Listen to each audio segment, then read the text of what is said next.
10 things you didn't know about flight attendants. Maybe you love flying, or maybe just the idea makes you clench your teeth in terror. But we bet you didn't know all of these secrets. It's time to ask the experts who fly all the time. Flight attendants. The airline industry has been around for a long time, since the Wright brothers flew their first powered airplane in 1903, and it has evolved a lot since then. In the early days, you were lucky to accommodate one person on a brief and highly risky flight.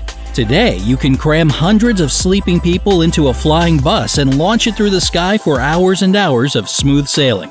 Many of us consider ourselves experts at navigating departures, flights, and takeoffs almost as naturally as we get out of bed in the morning or take a walk around the block.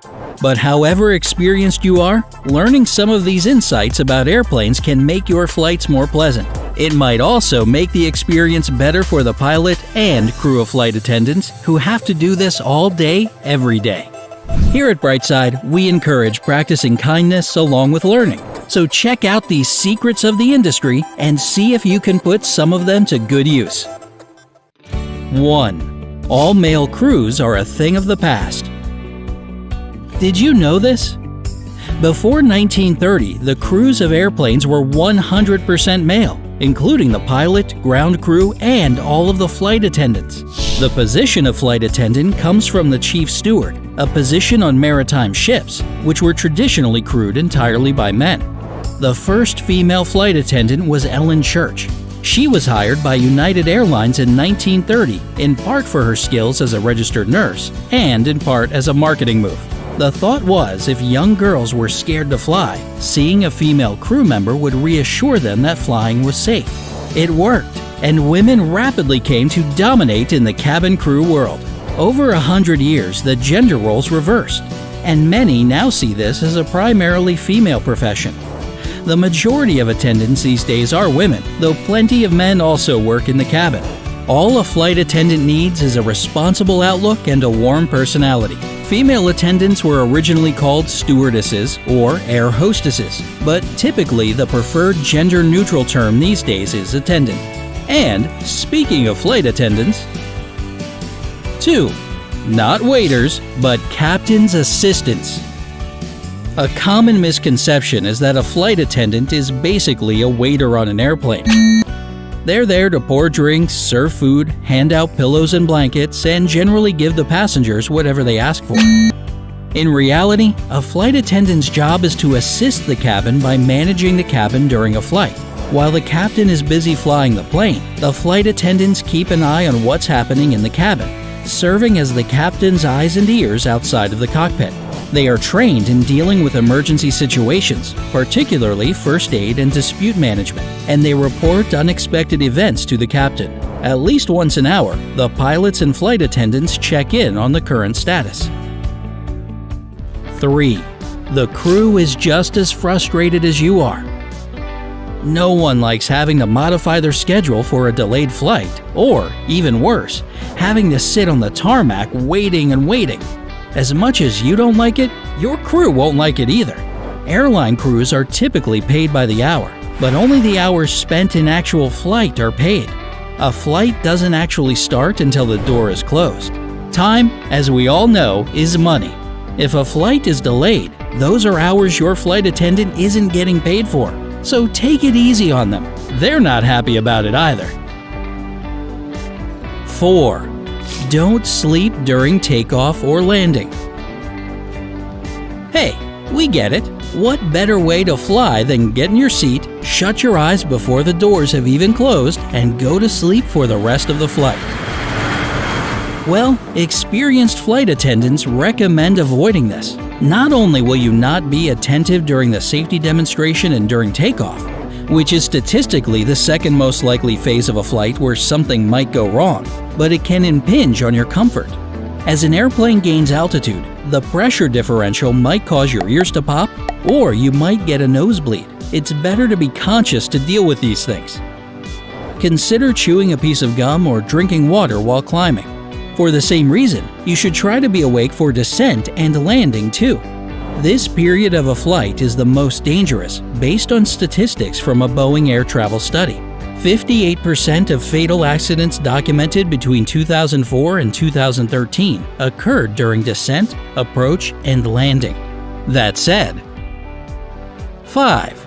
Sleeping when cruising is a great idea. Once the airplane is up in the air, take a nap. This is a great solution for people who are scared of flying, and it reduces the workload on the crew, giving them more time and energy to spend on other passengers who need them. Attendants encourage passengers to sleep on night flights, deliberately delaying food service to let people fall asleep. If you're asleep on a plane, the crew won't wake you up unless there's an emergency or you've landed. So, you're good to catch a few Z's. 6. Chicken or fish. Statistically, most people on a long flight order the chicken rather than the fish. Since meal service tends to go from the front of the plane to the back, you may end up getting the fish as your only option. Some flight attendants use a trick to get more people to choose the fish. They say that the fish is a special from the chef, reserved exclusively for this flight.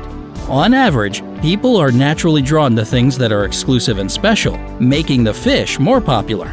If you're a vegetarian, airlines have recently become pretty good about offering alternative options, and that can be a good choice if you don't totally trust the meat on offer. But watch out! If your flight doesn't offer a veggie meal in first class, your odds of being upgraded might go down significantly if you selected the veggie option because the attendants won't have anything to offer you. 7. Follow instructions or else. There are all kinds of things we get asked to do or not to do on airplanes. For instance, flight attendants may ask you to turn off electronic devices while taking off. You probably hear this common phrase, "Please return your seats and tray tables to their upright and locked positions." The American FAA has recently backed away from its assertion that electronics interfere with plane radar, but the tables and seats thing makes a lot of sense. In a rough landing, the person sitting behind you is more likely to hit their face on a reclined chair, which can damage their teeth or break their nose. Regardless, even if a flight attendant asks you to do something that seems silly, you should do it. Why? Because some airlines supply their flight attendants with tasers to deal with passengers who don't comply. Safety is very important on planes, and they've got to be able to control a situation. Don't make it hard on them, and they won't make it hard on you. 8. Sit toward the back. When you get on a plane, it's easy to opt for the front seats. You're closer to the door, you don't have to walk as far, and you won't be stuck in the hurry up and wait phase at your destination airport when you're stuck in your seat waiting for everyone ahead of you to get their bags and file out. Restrain this impulse.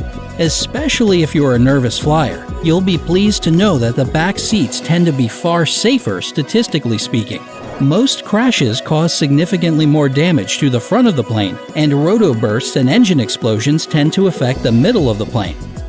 Most survivors from airplane crashes were seated in the rear of the aircraft. The service is also significantly better in the back of the plane because everything is right there in the rear storage compartment. Pillows, extra blankets, more drinks. Passengers in the rear of the plane get these things first. Flight attendants don't have to carry things as far up the aisle, so they'll come much more quickly and readily when you call. 9. Rely on your flight attendants. Feeling nauseated or sick? Push the attendant button. Flight attendants are trained in first aid and CPR. They can treat small wounds, assess symptoms of common traveler illnesses, and even deliver babies in flight. They are not medical professionals though, and they are trained to defer to actual doctors on the plane. 10. Flying tips straight from the pros. Flight attendants are full of useful knowledge to make your trip a cleaner, safer, and more comfortable one. Keep these things in mind. 1. Airplane floors don't get deep cleaned very often, and thousands of people walk on them every day. Never take your shoes off on a plane. At the very least, never walk on the carpet barefoot or in your socks. 2. Airplane toilets are similarly unclean. Use them only when you need to, and make sure you disinfect your hands, even if you've washed them. 3. Those fold-down tables, lots of passengers use them for all sorts of things. as writing surfaces, pillows with drool-catching action, or places to change a baby. You probably don't want to eat off a surface that might have had a dirty diaper on it just an hour ago. Use antibacterial disinfectant and clean the tray for your own safety. 4. Avoid using words like bomb or explosion or anything connected with terrorism on a plane. It makes people nervous and no one will appreciate the joke. You might also be asked to leave. 5. Sewing before or during a flight is a professional superstition, and no flight attendant will be able to provide you with a needle and thread. 6. Many flight attendants hate pouring Diet Coke for the in-flight drink service. It tends to be extra fizzy, even compared to other drinks. 7. Flight attendants have very little free time during a flight. If you're thirsty, rather than pressing the call button, consider going up to ask them for a glass of water. This is also a good chance to stretch your legs on a long flight. 8. Being kind pays off. Flight attendants provide better service to polite and courteous passengers. You might get a better seat, perhaps in an exit row where you can stretch your legs, more food, or discounted or free snacks and drinks. 9. Repeating the same routine day in and day out can get really monotonous, so some crews like to break it up with a comedic delivery of the safety demonstration, a tour of sights out the window of the plane, or even a dance routine. There's no reason air travel can't be fun, right? 10. Be sure to know the airline's tipping policy. Most passengers don't tip flight attendants, and it can be a nice gesture to show your appreciation. Did any of those secrets surprise you? Do you know any unusual things about airplanes? Tell us about them in the comments. And don't forget to like, share, and subscribe to always stay on the bright side of life.